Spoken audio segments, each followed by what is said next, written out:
Welcome back to one of my favorite sports podcasts, Frizz and the Grizz, with your host Trudeau and my guy, D Frizzy Frizz.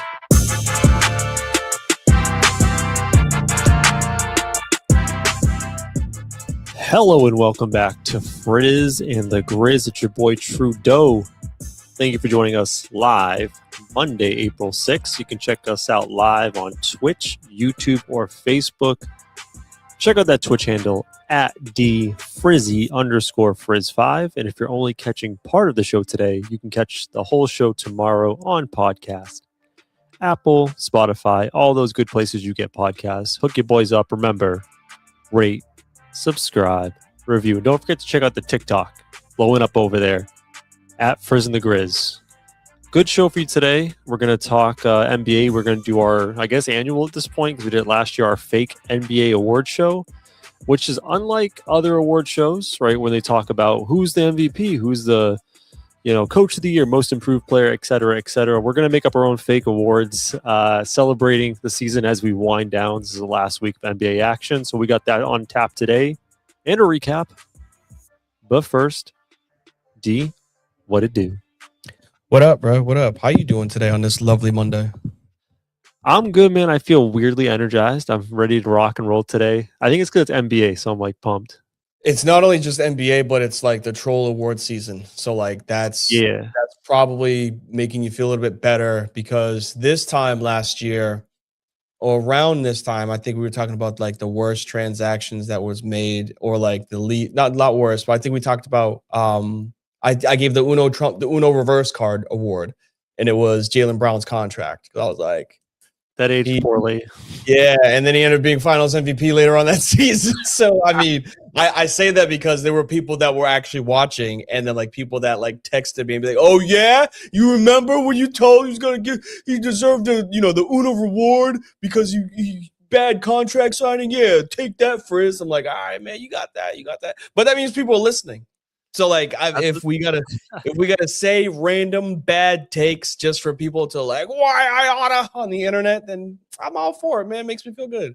I wish I had the time to go through all of our archives and find all of our horrible takes and put it together into one compilation of just how bad we were on the mics. One of these days we should find a way to get like some side hustle producer to be like, yo, just like find ways to make clips of what we do and then like archive it so that we can go back and be like, this year in review, and then just make a whole compilation of it for social media. I think it would be hilarious. That'd be dope, man.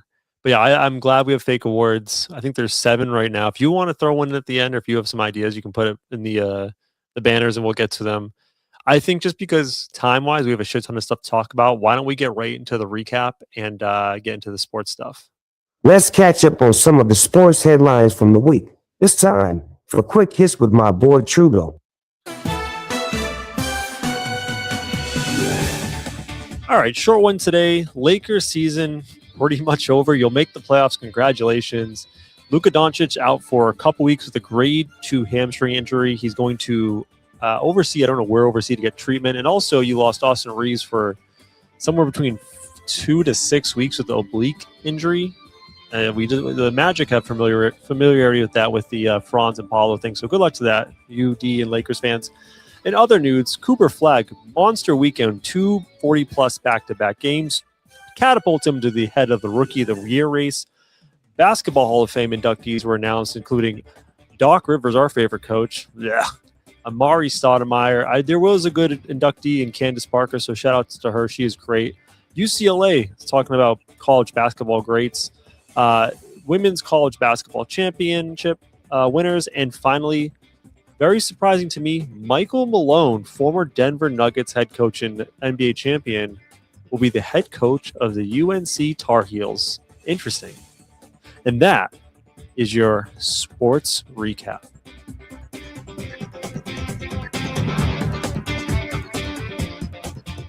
It was a short one. Just want to rat-tat-tat a couple of those things. Yeah, the two that interest me the most is the Hall of Fame for the NBA. Like, I know we talked about this kind of briefly with the whole Eli Manning thing of like how you let mid players get into the Hall of Fame, but you can fall back on him having a Super Bowl MVP and 2 Super Bowls. When I hear names like Amari Stoudemire, great, right? Like, he was great to watch, a highlight reel power forward, stretch 4 before it was like a norm. Like, he could not spark threes, but he could hit an outside shot, and it was different. So like you watched that because it was, Sean Kemp from the 90s electrifying in the paint, and then he could randomly hit a 3 and go, that's different. Hall of Fame worthy. I'm like, I don't think he ever made an All NBA team. I don't even think he made like an All Defensive team. A couple of All Stars with Steve Nash alongside of you. I don't know that like that's Hall of Fame worthy. You know what I'm saying? Like if that's the bar, then we're just gonna end up letting anybody in the All right. NBA Hall of Fame if that's the case. So his numbers: 6-time All-Star, 1 All-NBA first team, 4 Okay, you did get All-NBA one. second team, Rookie of the Year. It's not anything to like blow your mind away. I think with Amari, it's tough with Amari because like he was excellent in Phoenix. He came to New York and he started to suffer injuries and his career kind of fell off after that.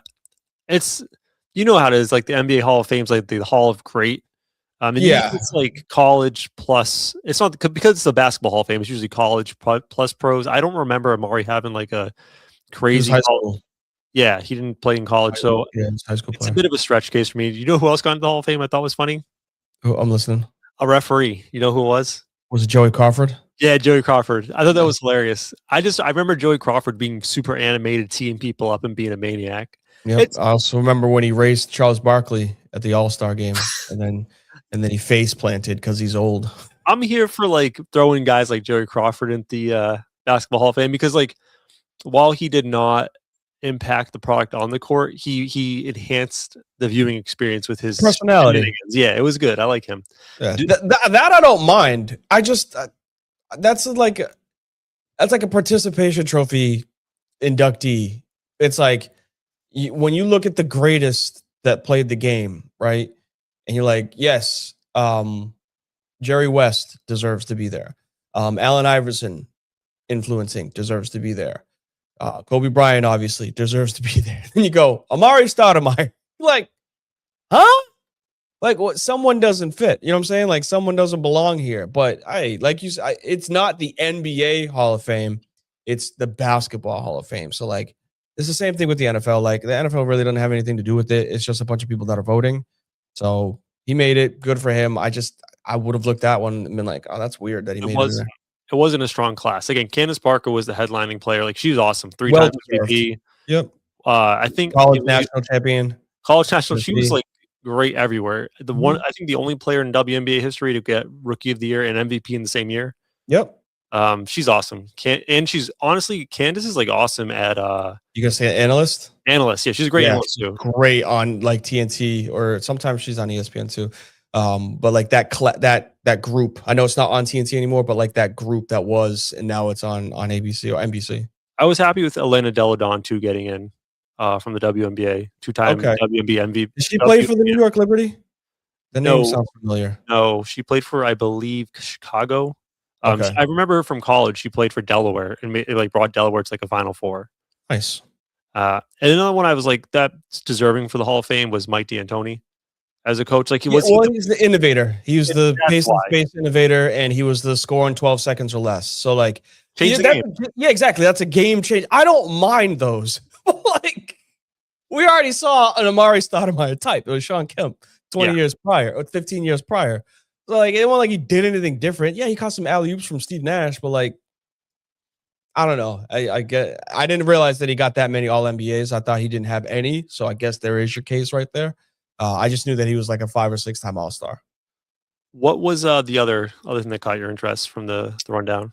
It was the Mike Malone hiring for UNC, because I watched this clip of Coach Calipari and like I think it was another like Jay Williams, like was the college basketball like crew them, and like just the way he was speaking. And when you think of like a college coach, you think of somebody that's like a recruiter, somebody that can motivate people to play. And then you see Mike Malone, like, yeah, they won a championship with Jokic obviously at the helm, but like, was he really like motivating that team? Like, he's a good coach. He's a personality, but how does that translate to college now? I'm not knocking him by any means. I think he's great that he is a great coach. This college athlete is different nowadays. Like, it's gimme. Like, what is the best for me? And I don't know how that's gonna like translate when you were an NBA coach and like you had to handle salaries and like actual problems versus like the guy that just wants to be paid the most money. So two things. First, I think half of the league in the NBA that is would replace their coach in a heartbeat for With Mike Mike Malone. Malone. Yes. Great coach. Secondly, I actually think his personality matches the college game better because he is very much like hard-nosed, authoritarian style coaching, like I'm going to be in your face. And I think does that work nowadays? Okay, look at the coaches making it to the Final Four. Come on, Mike Hurley, that guy's a maniac. You have Rick Pitino coaching up. Where is he now, Rick Pitino? Yeah, he was at ACAR. I can't remember He the made it team. to Sweet 16. I Yes. forget where he's at now. St. John's. St. John's, thank you. Yep. Like some of these hard-nosed coaches are doing very well in college. Like that sort of personality does not go well in the NBA when those guys are making 10 times more than you. I get it, they get paid in college, but like I feel like that type of personality is much more better suited for college. And I mean, UNC, that's a great hire for them, in my opinion. And that's like the premier program in college basketball. I don't care what you want to say about Duke. Like maybe Duke's like the number one, but 1B is UNC as far as tradition and what they care about in that area about basketball. Yes, it's about winning and it's about recruiting because Duke has with John Shire has like the last 2 years, top 5 classes. And it's like you can't allow that when Durham's 10 minutes down the road. You know what I'm saying? Like you got to find a way to bring, and Mike Malone hopefully is able to do that. But yeah, well, they got the money. Chapel Hill has the bread for it. They got the boosters as well. Plenty of NBA players or ex Tar Heels that can go and help them. It's just they went to UNC and then they transferred out because Hugh Davis was a terrible coach. Yeah. Well, plus like, hey, you're going to have the money. The college basketball game, the college football game is different than it was 10 years ago. It's not about sitting in living rooms and talking to moms. It's like, how much money can you get me? Can you get me to the pros? If you want to go one and done, why not get coached by a guy who is an NBA coach, a good NBA coach that can get you prepared for the next level? That's all I'm saying. No, I'm not against it. I'm just, it's when you see the example of shit hitting the fan being the worst way, and it's a guy that's probably right down the hallway from you, and that's Bill Belichick at UNC, of the guy that was the greatest of all time in the history of football coaching, goes to college, and it's like a dumpster fire. I understand it wasn't his players, it wasn't his recruits, but you still got to find a way to be better than like 3-7. And then you do the same thing with your basketball team, a great NBA coach, a champion NBA coach, and then you make him the head coach to your men's basketball team. It's like, we just saw this happen. I hope it works for him. I don't want it to be a dumpster fire. I think college basketball is at its greatest when Florida and UNC are really good teams. Like that's when people like bring their random fanhood come back to college basketball when those two teams are good. Yeah, I think it's a fair point. It's a different game. I mean, it's the same game, but it's a different way of approaching it. I think he'll do okay, but we'll have to see. Time will tell itself. All right, you want to get to our award show? I guess some music. Let's get it. Music.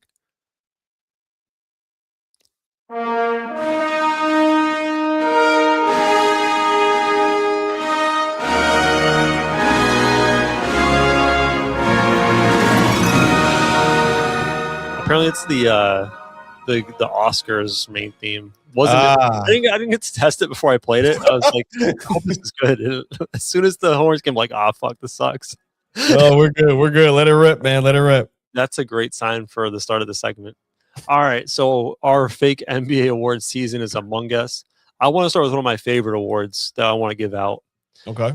We're going to start with our award for the worst transaction of the year. So the way we approached this was starting from the beginning of last offseason, so any free agency moves, trades, in season, out of season, the worst transactions of the year. I have 4 nominees, and D, you're free to go off the board if you have something that I didn't put it in the nominee list. My nominees for worst transaction of the year for the NBA are the Orlando Magic acquiring Desmond Bane for 5 first-round picks. The Orlando Magic are now the 9th seed right now. The Milwaukee Bucks combination of stretching Dame Lillard to sign Miles Turner, who's been absolute dog shit this year.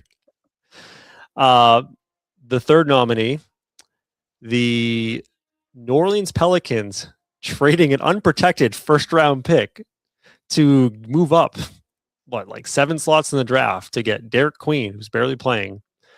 And my last nominee, not as strong as the last 3. My last nominee for Worst Transaction of the Year award was the Denver Nuggets trading with the Brooklyn Nets to acquire Cam Thomas?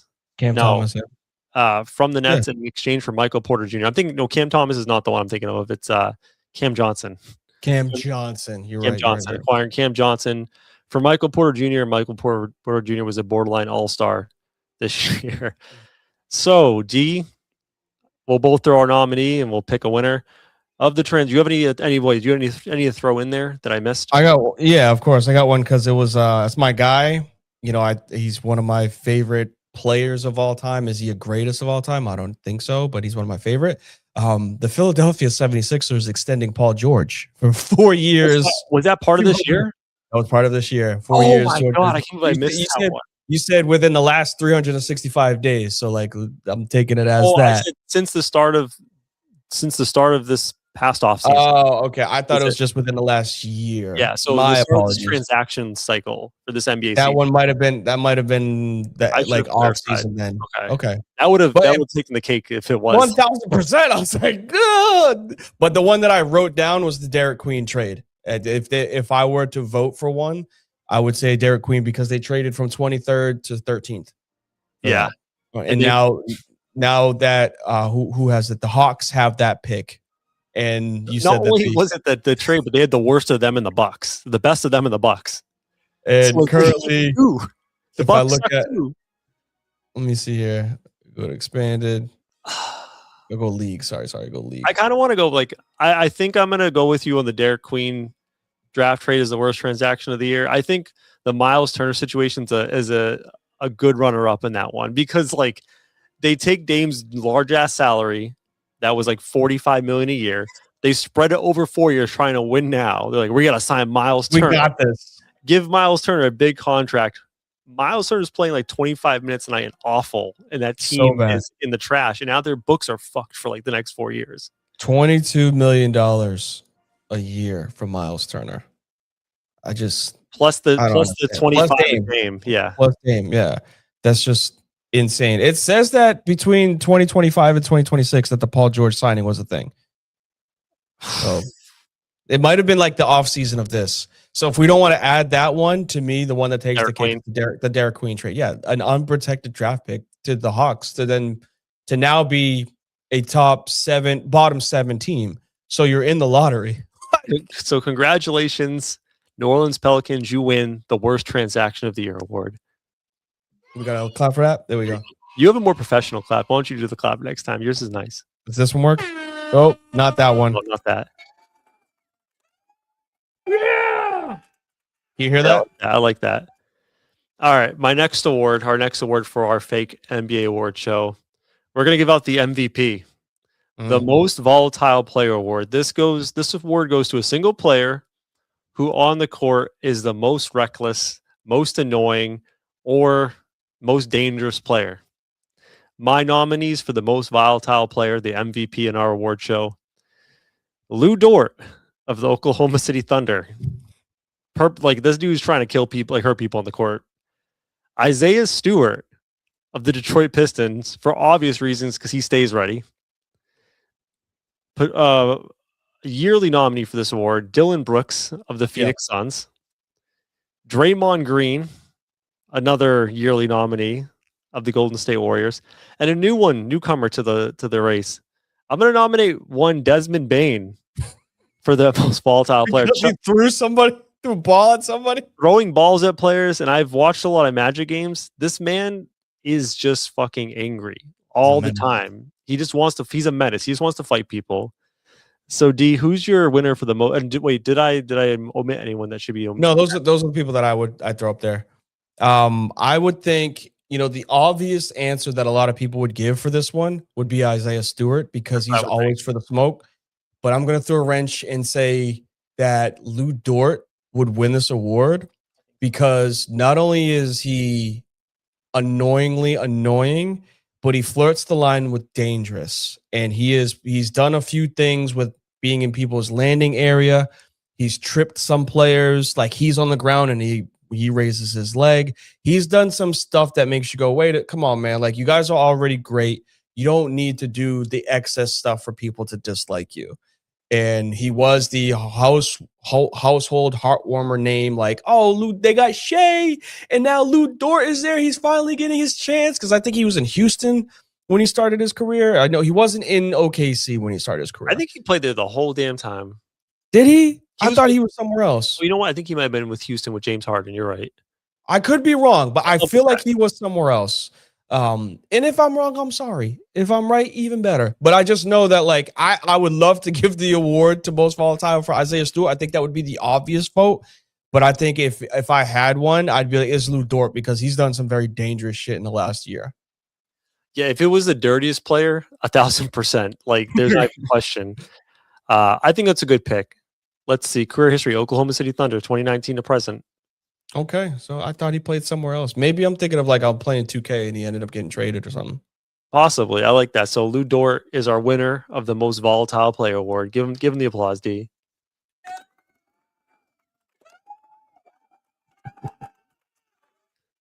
All right. My next award that we want to give out. These awards are kind of mean, by the way. I got one for this. Improved player award. So the logic behind our least improved player is a younger player, so within their first 4 years of their career, that we were hoping to see some improvement, like anything this year, but actually they've really either took a step back or just continually treaded nowhere. Here's the nominees I'm going to throw out to you, and if there's someone I'm missing, D, feel free. My nominees for least improved player award: Zachary Ricochet, Atlanta Hawks; Rob Dillingham, now of the Chicago Bulls; Scoot Henderson, the Portland Trail Blazers; and Jalen Green, now of the Phoenix Suns. I'm missing someone, though, D, huh? So I got a couple of names. Okay, throw them out. I throw out there. You're not going to like this one, but if we're going to go least improved player, you go for star. You're wearing a jacket right now, Mr. Paulo Banchero. I would say I'd throw him in there for ceiling that he's supposed to have as a top 5 draft pick. Really hasn't broken through that ceiling. I'm obviously going to throw in a Laker, because, like, I had high hopes for him, and I think when he had an incredible March Madness tournament 2 years ago, he's a top 15 pick, a lottery pick that you thought he was going to be good, and Dalton Connect really hasn't been what we expected him to be as a shooter, a very unconfident shooter. And then I think if there's a last one, because what he did in what he did in Golden State, you just expected something from it. And then 2 teams later, still nothing. Jordan Poole. Like, he was a NBA champion point/2 guard, goes and signs a big ass contract for Washington, does absolutely nothing. And now he's kind of in rotation in New Orleans. Like, I'm going to push back on Jordan Poole. I'm going to push back on Jordan Poole just because, like, I think he already peaked. I think he peaked and he fell off. So I think he already fell off the cliff. Okay. Dalton Connect, maybe you thought he'd be good, but I don't think anyone else thought he'd be good. The brother was nasty in the college basketball tournament.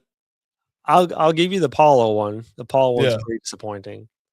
Unfortunately, I didn't want to do it, but I was like, that he has the frame to be great and athleticism to be great, and he just can't do it, and it's infuriating to watch. He can't break through the wall. There's just something he just can't break through the wall. He's been very good for 3 years in a row, but just too long. He has not broken into, like, superstar time. Hasn't taken that step. Okay, who's your personal winner? Who were the 3 that you gave, or you gave 4? You gave Zach Ricochet. Yep. Rob Dillingham, Scoot Henderson, and that would probably be mine. Jalen Green. I gotta go Scoot Henderson. Yeah. Top 3 pick. Zach Ricochet, he's obviously not what we expected in Atlanta. What do you say? As a number 1 overall pick, hasn't done shit. Yeah, and, like, he's going nowhere. Yeah, but you give a longer leash to somebody like that because of size. Scoot Henderson has gone up and down in the G League and can't find rotation time in the Blazers system that doesn't have anybody. Like, There's nothing out there. We saw Dame at least do something when he was out there with nobody. Scoot had the world in his palm, and I think he fumbled the bag with being a G League Ignite superstar, and then has amounted to absolutely nothing, unfortunately. And I wanted him to be so great. I wanted him to be like how VJ Edgecombe is right now in Philly, and he just hasn't done that. He hasn't improved at all since year one. I think that's our winner for least improved player, Scoot Henderson. Sorry, Scoot. Yeah. Sorry, big dog. Oh, yeah, I got you. This is the fun one. This one is my favorite. I probably should figure out a better name for it. The most unbelievable occurrence award. So the way this award is framed, D, and I told you before the show, you're laughing. What's so funny? The MUOA award. MUOA, the MUA award. The idea behind this award is if you teleported back to the end of last season and you told yourself these things are going to happen next year, which one would you be like, no fucking way, the most about? Are you ready for what I have nominated for most unbelievable occurrence? Yeah. I think I covered them all. I have a bunch. The Celtics will win over 53 games next year with an injured Jason Tatum, without Kristaps Porzingis, without Drew Holiday. They'll win 53 games. Bam Adebayo will break Kobe Bryant's scoring mark of 81 points. Chauncey Billups, coach of the Portland Trail Blazers, will get arrested in an illegal gambling sting. Kawhi will be implicated in an illegal I don't know how you want to phrase it, illegal paying scheme where he would be paid under the table in Aspiration, a company that plants trees. Kawhi Leonard, again, LaMelo Ball, and Zion Williamson will all play more than 62 games next year. I would not believe that at all. Those three guys. And finally, I have Damian Lillard, the guy who tore his Achilles. Oh, by the way, he's going to win the 3-point contest next year. All of those, if you told yourself a year ago, very like, nah, there's no way that's going to happen. All of those things happened. I think I know what the answer is. But they're all crazy things that happened this season we all forgot about. I mean, well, you said going into this season. So if you also said last year. So so the premise is, if the NBA Finals occurred yesterday, and I talked to you today and be like, hey, D, I'm from the future. The Celtics won 53 games. You forgot one then. Okay. Okay, what? Go ahead. Dallas Mavericks not only trading Luka, but then getting... That was during last season. So okay. I would have won it. No, it would have been this. It would have been this. Not only did that trade happen, but they had a 1.8% chance of getting the number one pick. They got the number one pick. That counts. So that was a ripple effect for it. That counts. So yeah, the Dallas Mavericks won the lottery and get the Cooper flag. Okay.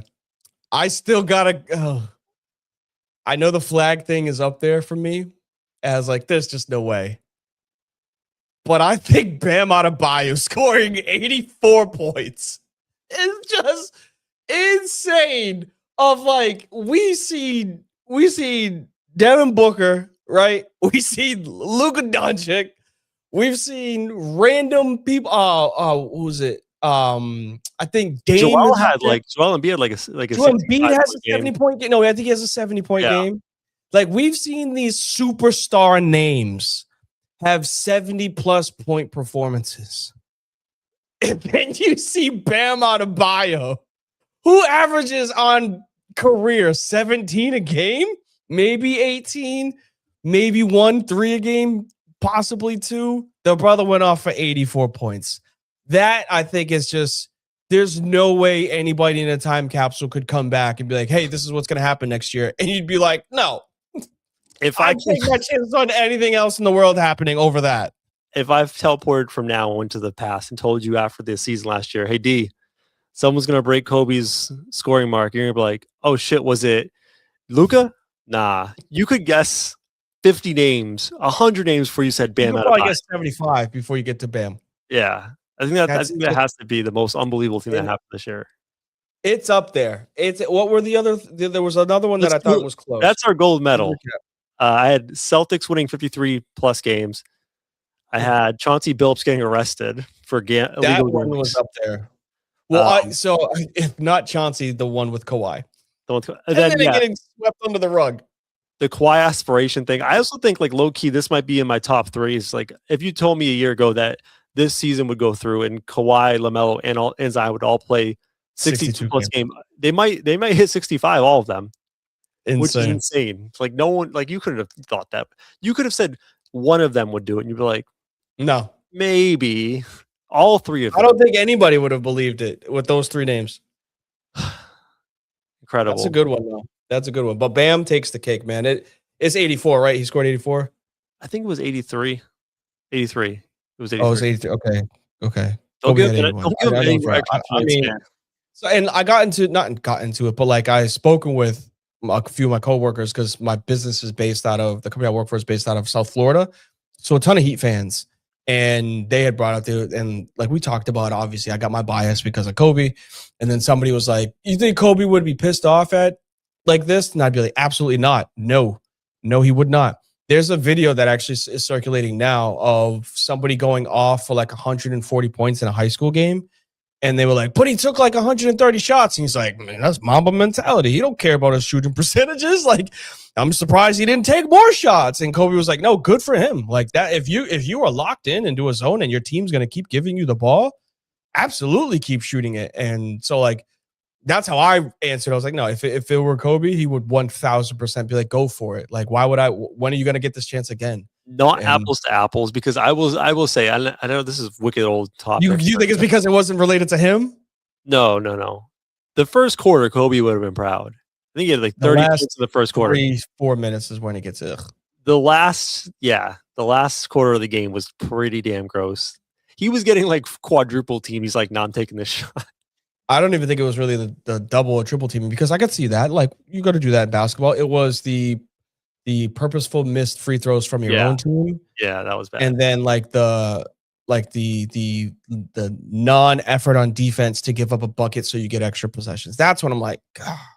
Yeah, it was kind of gross. A little bit better than that. You got the number, but just a little bit better than that. That's all. But yeah, so Bam Adebayo wins our most unbelievable occurrence award.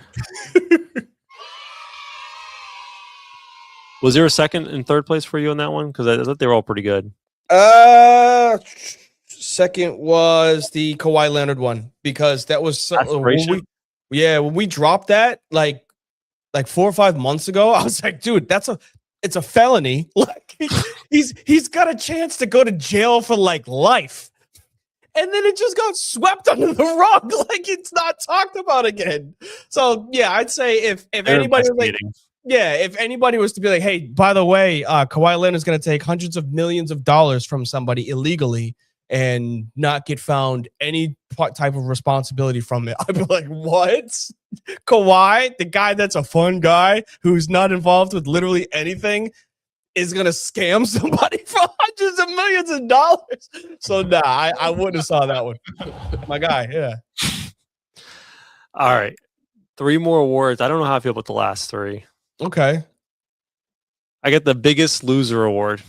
Okay. This award goes out to the team who has done the best job at being despicable and tanking the hardest. So this doesn't go to a team like the Kings who just straight up suck. Like, they didn't want to be bad. This goes to a team that's going out of their way the most to get a low draft pick. I have 4 nominees. Okay. Maybe there's more I'm missing that like deserve some love here. Obviously, the front runner, the Utah Jazz. Yes. Right. The Washington Wizards, aka the Lizards. From now, yep. The Indiana Pacers, shout out to them, their gap year. Mm-hmm. And I also threw in the Memphis Grizzlies because they're doing some real shady stuff over there in Memphis right now. A few of these teams have gotten in trouble with the NBA. Yes. I think what some people would go with is the Jazz, but I honestly think the Wizards take the cake for what they're trying to do. Okay, elaborate. So the Wizards decided to play. I think it's Trey Johnson, Bilal Koulibaly. Koulibaly, I got you. Yeah, Koulibaly, sorry. Justin Champagne. And I think Penny and Jameer. Thank you for the names. And I think it was Jameer Watkins. They were all between Watkins, I got you. 6'6" and 6'8". Same build, same guy. They all had the same blowout afro. None of them could shoot. None of them could dribble. None of them could pass. And they were like, yo, you four are NBA starters. And of course, Alex Sarr is like, what the hell am I supposed to do with this? Like, I'm a top pick and I got these guys as like my running mates. What the hell? So yeah, they didn't go out there. They didn't go out there. They got Trae Young, sure. Like, they got Trae Young, but they did nothing to try to compete this season. The Jazz at least started off kind of hot, and then, but the Wizards, they were like, we're not even going to roll out their product for you guys. We're just going to go out there and lose. Let's break down the despicable acts by all the teams will make a choice. So you laid out the Wizards case pretty good. You actually forgot some stuff. Like Alex Sarr has probably missed more than half the games because they're being very cautious with him. He's not playing any back-to-backs. Mm-hmm. And when he does play, he's playing like 20 minutes. You mentioned Justin Champagnie, like just threw him out there. He was actually playing too good for them, and he started getting DNP-CDs. Like they're just like, nah, homie, you just can't play. You're getting us wins. You can play against the good teams, but if we're playing a bad team, brother, you need today off. And then they acquire Trae, who was playing for the Hawks, and they're like, oh man, Trae, like I think your body hurts from the injury a couple months ago. We should rest it up. He's gone. He disappears in the shadow realm for like 2 months, and he's played a couple games. Forgot that he's even there. Yeah. They just stopped giving injury reports at Anthony Davis. They're like, don't even ask us at this point. We're not. I forgot that he's even on that team. Yeah. That's how bad. Yes. So I would, again, the easy, just because you see their record, you'd go Utah Jazz, but no. What they're doing in Washington is different. Let's talk about the Jazz. Okay. Because the Jazz got Lauri Markkanen, right? They trade for they got 5 guys that are 7 feet or bigger. They trade away. They trade for Jaren Jackson. Lauri Markkanen and Jaren Jackson are done. Keontae George, who is their breakout star, they basically put him on ice the rest of the season. They were playing him back to backs, and if they played a good team, Keontae just he wasn't feeling good.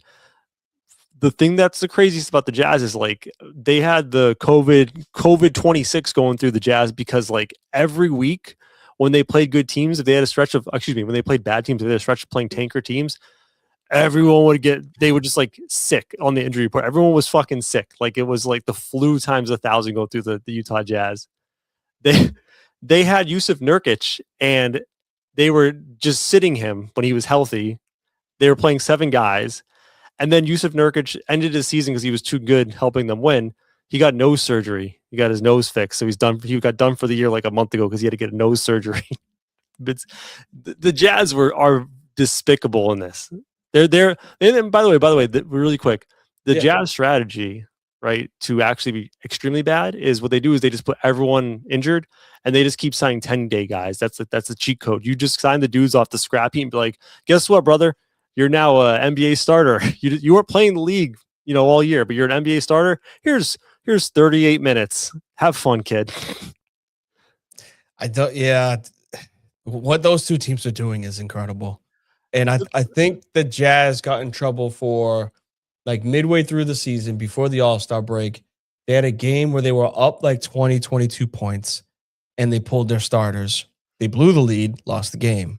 And then like a week later, they were down by like 30, kept their starters in to be like, hey, we're trying to make it close.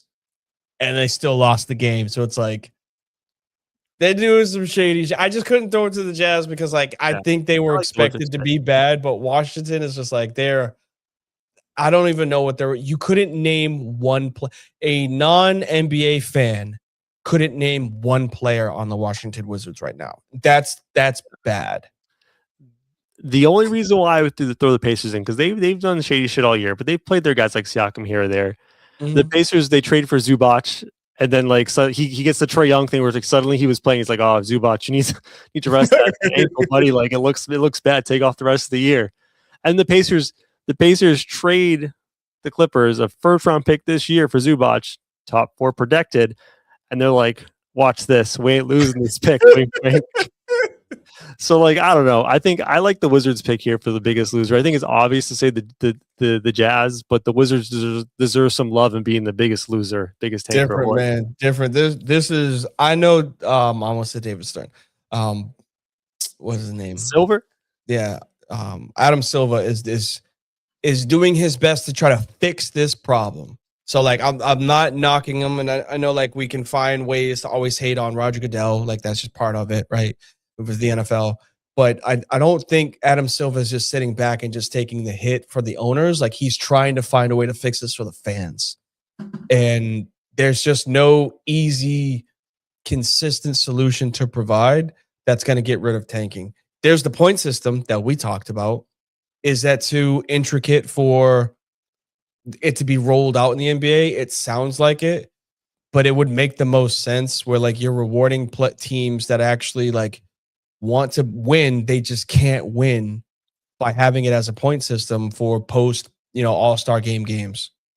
I don't know the details, but I was listening to Wendy's podcast, and apparently Silver made this big proclamation about like, we're going to make change this offseason and all, yeah, we're going to change this.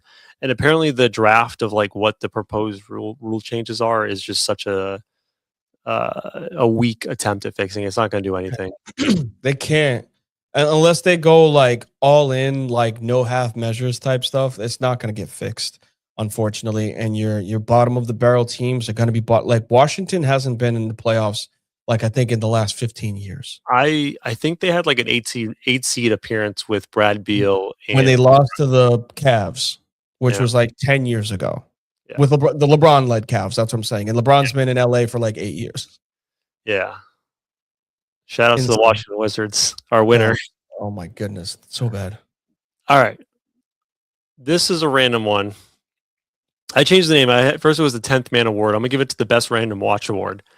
So this award goes to a player who is not a standard rotational player. Maybe he's in the rotation normally, gets like 10 minutes, but like there are times where there's blowouts and he gets more minutes or injuries. The Best Random Watch Award of the NBA. So like a random player who just like, he's going to do some crazy shit. Might not be good, might be bad, but like I'm locked in because he's going to do something. Here are my nominees. Isaiah Collier of the Utah Jazz. The man played 48 minutes one night, and put up 25 assists. Now, granted, you'll have nights where he has 10 assists and 7 turnovers because he'd be just whipping the ball around trying to do some crazy shit. But it's fun to watch. I like that sort of stuff. Derek Queen of the New Orleans Pelicans. The man plays absolutely reckless. He goes into the paint full speed, and like there's no backup plan. He's looking for a pass, and if the pass ain't there, he's going to turn the ball over. Like he's just like, I'm fucking going for it. There is no thought process. It's fun to watch because it's wild. And then finally, I'm throwing out Bones Highland because he's a guy with the ball. Never seen a shot he doesn't like. If he's in the game, he's taking shots. I don't care if it's a logo shot, if it's 5 feet away, he's firing the damn thing. So like, do you have any nominees for best random watch in the league? I don't have one, but I have a winner because I'm not rewarding the Pelicans for anything. Okay. I'm going with Isaiah Collier because of that random outburst.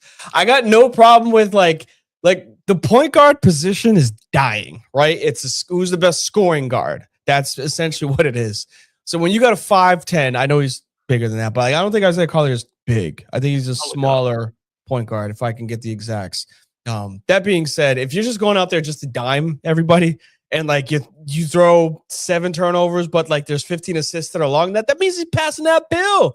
So like I got no problem with that. He's trying to throw lobs for what they got going on down there in Utah, which is absolutely nothing. Is he 6'7"? He's 6'4". Okay, yeah. Thought he was a little smaller. I judge a lot of shit based off of video games. Okay. When you got 6'8" build and you're like, all right, that's a little guy. Like I forget that 6'4" is not considered little. But yeah, I'd go Isaiah Collier just because of the way that he sparks off of when he's either starting or off the bench. I like watching Isaiah Collier because it's just wild, and he doesn't take 3-point shots as a point guard. He's like gonna take some weird fadeaway, like inefficient, post shot, averaging almost 8 assists a game, which is kind of wild. 8 assists, 8 turnovers. I'm embellishing the turnovers, but is he an NBA starting caliber player? No. Is he a rotational player on a good team? Probably not. But is he a fun watch on a tanking team? Hell yeah, give me some of that. All right. This is an interesting award. Our last award, unless you have a nomination award. I'm here for it. This is the Same Face, New Place award.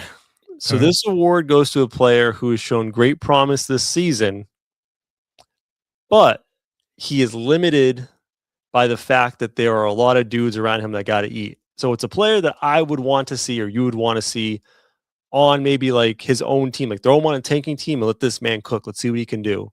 Here are the nominees: Reed Shepherd, Houston Rockets; Kello Ware, Miami Heat; Big Jalen Williams, Oklahoma City Thunder; and Asar Thompson, Detroit Pistons.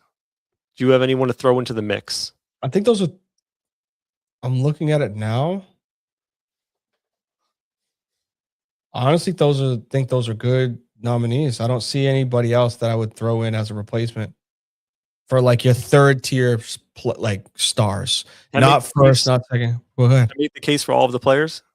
I don't care for the Reed Shepherd one. I still think he's not there yet, but I'm here for all of them. Go ahead.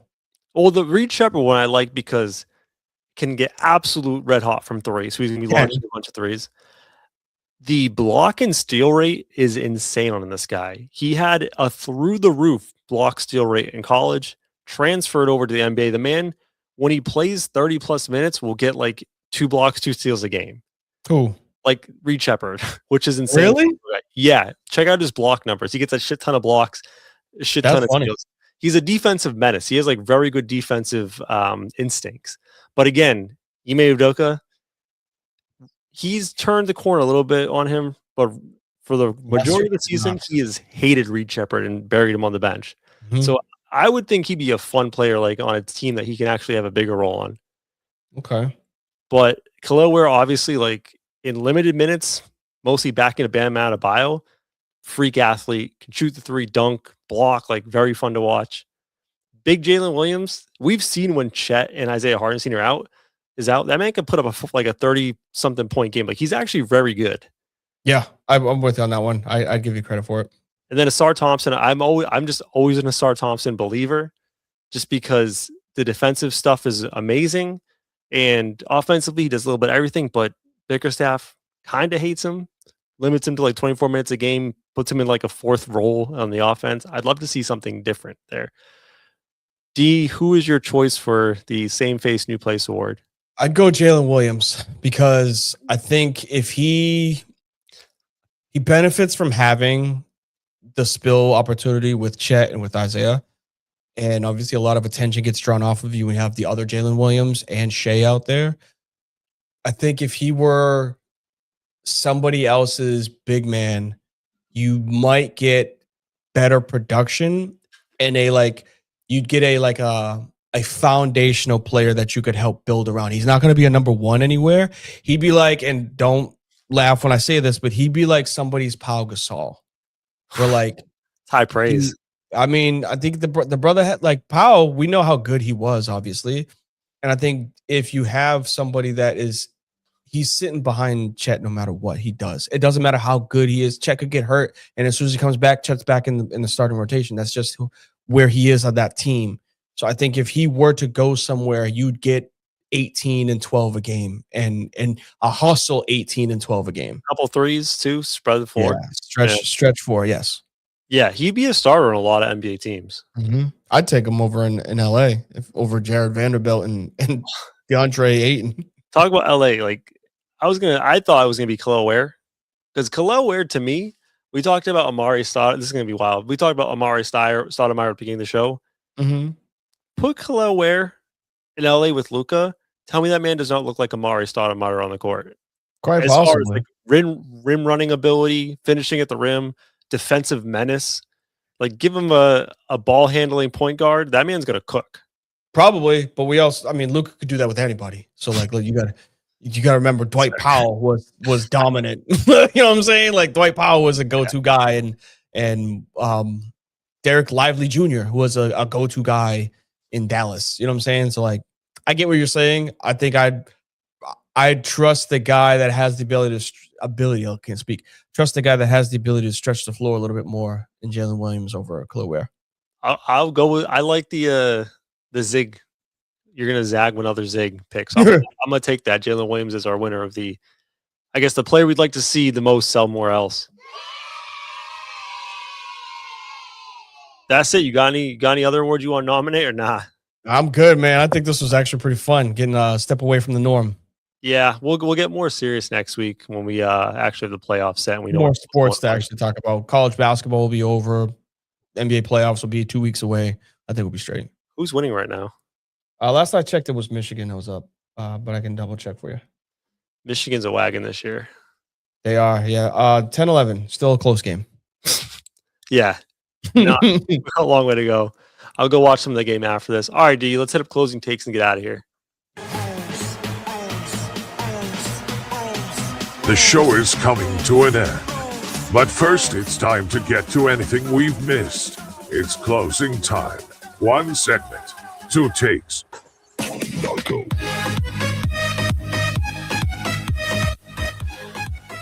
All right, closing takes. The chance for me and D to get off one last take before we get out for the day. I'm going to kick us off as always. I got a cool story for you that I heard today, D. You want to hear it?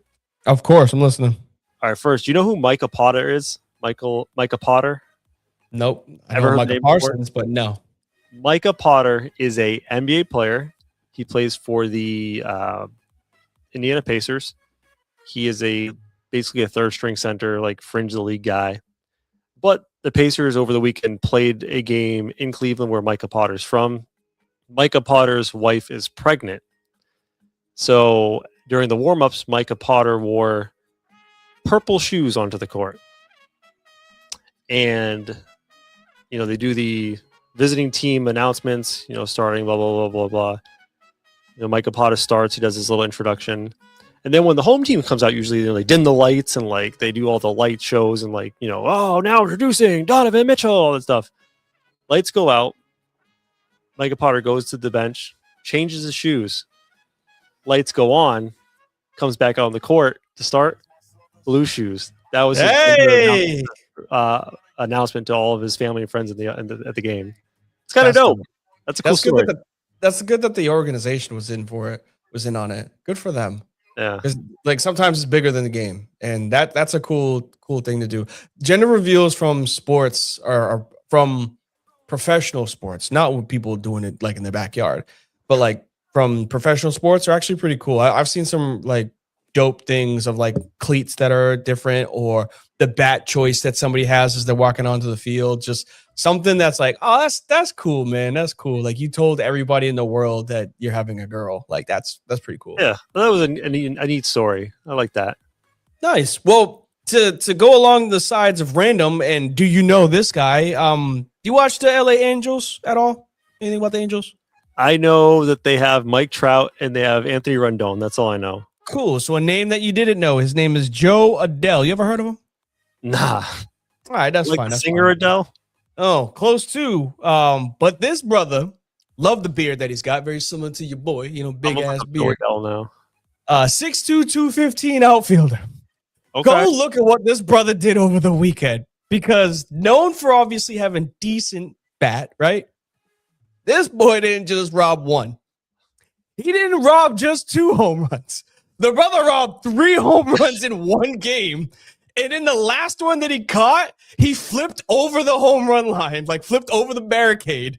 Got it. Was hey, I got this. Brother was on fire. 3 home run robbing grabs. And the Angels won 1-0. So, he literally influenced the game. Took whatever you got from batting, whatever you got from fielding inside of whatever it is the field. This dude robbed 3 home runs. They play in the Seattle Mariners.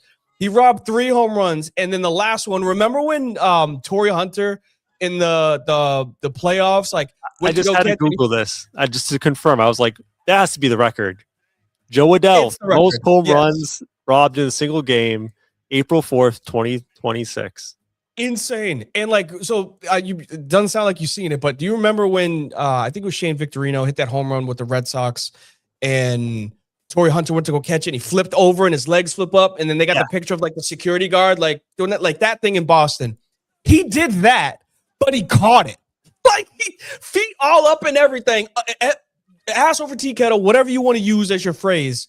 Caught the ball, flipped over, then just stuck his hand up, was I got it. And the crowd went even better. It was a home game. So the crowd went bananas, and they win 1-0. So it's you usually don't say one man single-handedly won you a game in baseball. Like, there's a lot of things that can happen outside of your control, but it could have been 3-1. And he was like, no. I got all of these guys. We're going to win this one because of me. So big shouts to Joe Adell. Again, I don't watch much baseball, but that came across my timeline over the weekend. I was like, this is insane. This is ridiculous for somebody to do.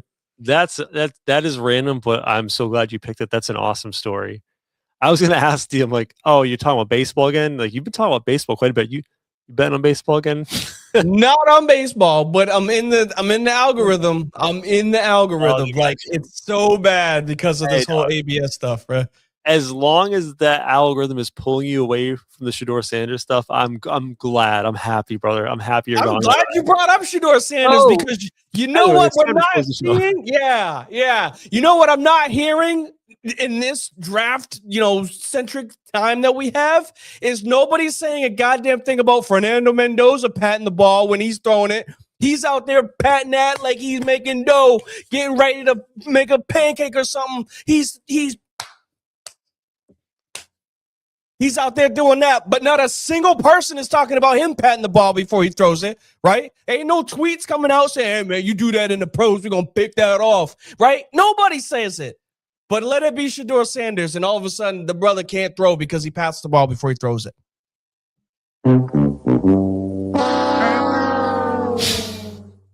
Oh, that set me off. That went off over the weekend too. I'm like, you got to be kidding me. I can't wait for football season, man. I can't wait for the Shedeur Sanders talk. My goodness. He's not even going to be the starter up there. All right, D, get us out of here, right, man. All right. Hey, appreciate y'all being in here, whether you're watching us live, you're over on Twitch, YouTube, or Facebook, or you catch us the next day, Apple Podcast, Spotify, wherever it is that you find your podcast. As we say, the clips, they're coming in hot and heavy, especially with those that like to talk trash about us, saying that we can't or we shouldn't do what we're doing. Find us on the TikTok, because that is probably the best platform when it comes to what we do on a weekly basis, sometimes bi-weekly because we got lives. Please visit the website if you get a chance to, frizzandthegrizz.com. Be a friend, say something nice. You never know what it could do for them. Make sure to take care of y'all mentals. Please, y'all take care of y'all physicals. Take care of y'all chicken and y'all children. And we'll catch y'all on the rebound. Peace.